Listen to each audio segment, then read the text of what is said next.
क्लुप्त्य यान्तममरेन्द्रमुदो निदानम् आस्फालितस्वकभुजस्फुटिताद्रिकाण्डम् द्राङ्मैथिली नयननन्दनमद्य वन्दे।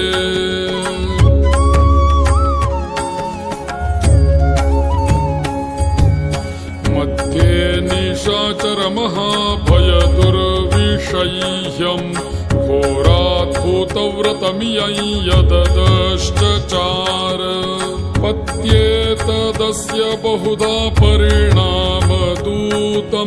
सीतापुरस्कृततनुं हनुमन्तमीडे।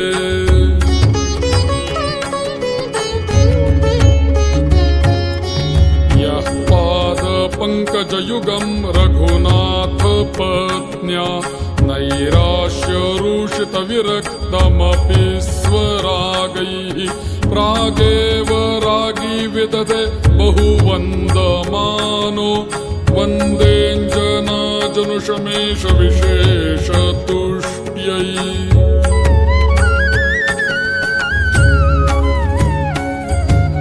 तान् जानकी विरहवेदनहेतुभूतान् द्रागाकलय्य सदशोकवनीय वृक्षान् लङ्कालकानिव घना नुदपाटयद्यस्तं हेमसुन्दरकविं प्रणमामि पुष्ट्यै। घोषप्रतिध्वनितशैलगुहासहस्र सम्भ्रान्तनादितवलं मृगनाथयूथम् अक्षक्षयक्षणविलक्षितराक्षसेन्द्र मिन्द्रङ्कपीन्द्रपृतना वलयस्य वन्दे।